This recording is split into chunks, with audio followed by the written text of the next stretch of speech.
These are $65 crimps from a pretty reputable brand name plumbing manufacturer. These are $35 crimps, still from a brand name, but not nearly as recognized. They look the same, but the $35 tool works just as good. Plus the $35 crimps have another function that the $65 crimps don't. If you carry tools on the road to replace plumbing fittings, you probably have some extra fittings, 1/2-inch cinch clamps, a hose cutter, and a clamp tool. This one is the SharkBite PEX clamp tool. This is a great tool, but it does not remove cinch clamps. So if you do your own plumbing repairs, you're gonna need something to remove those cinch clamps before you add another one. Heavy-duty cutting pliers can work, but using those can be somewhat of a clunky process. I just found it much easier to use a tool that is actually designed to cut off the cinch clamps. These are available in standalone cutters, meaning the only function of the tool is to remove the cinch clamp. There are also clamp tools that have an adjustment setting so you can remove the clamp. I recently picked up this crimper / cutter from iCrimp. With this dial set at number 1, you can crimp. If you need to cut the cinch clamp, release this lever on the back and push in the button. Spin the dial on the other side to the number 2. Relock the lever on the back and now it's a cutter. To cut the cinch ring, you position the cutters perpendicular to how you crimped it. We crimped like this, so we'll cut like this. And it's a 2-in-1 tool, which is nice because weight and space is always an issue in an RV. What's going on? Welcome to the channel. If you're new here, I'm Ross, and today we're covering 7 tools that you'll actually need and use as an RVer. Now, this is definitely not an all-inclusive RV tool list, but I wanted to cover some inexpensive tools that can come in handy if you need to make repairs on the road. Plus, with Christmas right around the corner, these make nice gifts without having to spend a lot of money. Flashlights. These are great, right? You probably already have these with you, but they tie up one hand. Work lights, also useful, but may have to be constantly moved to shine the light on the actual area you're working. Enter the cheap and effective headlamp. Strap it on and you have light exactly where you're looking, and it keeps both hands free. Something to keep in mind is the location of where you store all your tools that you may need to access quickly. I keep ours in our truck center console for the simple reason I don't want to be climbing through my RV with traffic whizzing by or fumbling through tools in my pass-through storage. These are cheap. Pick one up and store it somewhere you can grab it before even exiting the tow vehicle. You're going to find a lot of screws on your RV with a square head. This is known as the Robertson screw. You'll notice a lot of them on the interior, but we're starting to see more of them on the exterior as well. Now, if you don't have Robertson bits, you may get lucky. Some flatheads will actually work on these screws. Plus, you may find some Phillips head / Robertson combination screws. But for a couple bucks, you can pick up a few bits that will work in your drills and drivers, and they slip so much less than Phillips head bits. There are different size Robertson bits. The most common size in the RV space is the number 2. Personally, I have never come across a Robertson screw in an RV that was anything but a number 2 bit, not to say that they don't exist. So I bought a kit that included 2 bits of each size, all the way from size 0 through 4. These are also magnetic, and like everything else in today's video, I'll put links down in the video description. If you have other uses for the tools mentioned in today's video, please leave them down in the comments section. And if you're enjoying this video and want to support the work we do to help other RVers, please consider sharing and subscribing.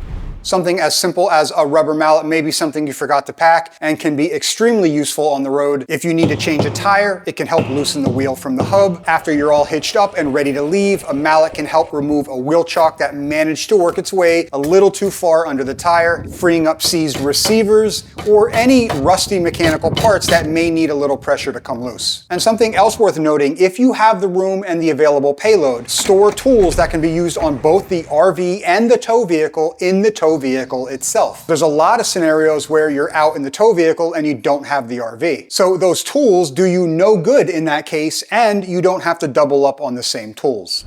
I refuse to charge a membership fee on this channel. All of our videos are free for everyone to watch. But without our sponsors, there are no videos, so I hope you'll stick around for a short message from today's video sponsor, RVmattress.com. They have a nice selection of mattresses for all budgets, and they have the oddball sizes you won't find in a residential mattress store. You'll find the RV bunk, 3 different king sizes, and the short queen, among others. They also have a full line of pillows and bedding accessories. Their website will recommend a mattress based on how you sleep. Shipping is free, and they come with a limited lifetime warranty. You have 120 nights to try out your mattress, and we slept so well in the RV that we also got mattresses for our house and our family members. Use our link and discount code down below and get 30% off your mattress. Channel locks, also known as plumber's pliers or adjustable jaw pliers. There's about 15 different names for these things. Whatever you call these, they're super useful to tighten down water hose fittings, especially since a lot of campground water bibs aren't in the best shape if you're at a site with cable or satellite TV. These help with making a good, solid connection at the coax cable, also effective at removing corroded battery terminals, holding or tightening plumbing fittings. There's a host of applications where a pair of channel locks will help, but two places you'll never want to use a channel lock is on your propane cylinder tank service valve and on the Acme fitting on the pigtail. You should always be able to open and close the service valves by hand, and you should always be able to properly secure and remove an Acme fitting by hand as well. If you need wrenches in either application, something's wrong with the service valve, the tank fitting, or the Acme fitting, and they should be immediately replaced. I'm all about getting dirty and working on things. Half the videos on this channel are process and modification videos, but anytime I'm using grease, I'm wearing nitrile rubber gloves. Some petroleum-based oils and greases have components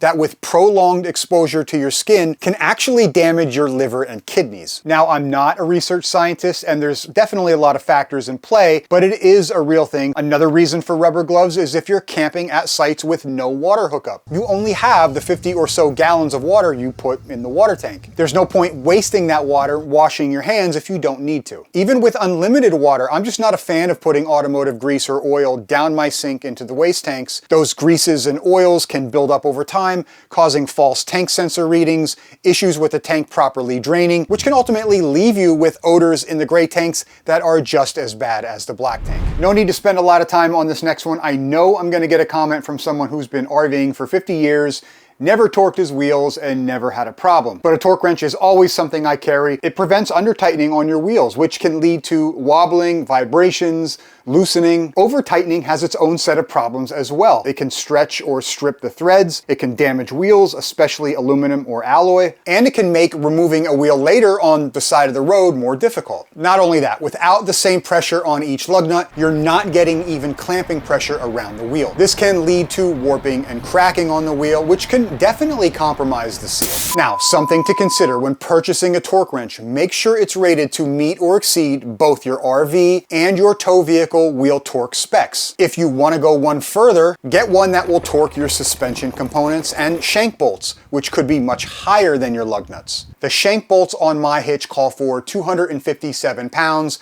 My truck and RV call for about half that. Now, realistically, you're probably not checking your shank bolts that often, if at all, and you may be calling someone to repair a broken leaf spring or suspension component, but still things to consider. I think in the real world, having a torque wrench that will at least cover your RV and tow vehicle wheels is an important tool to have.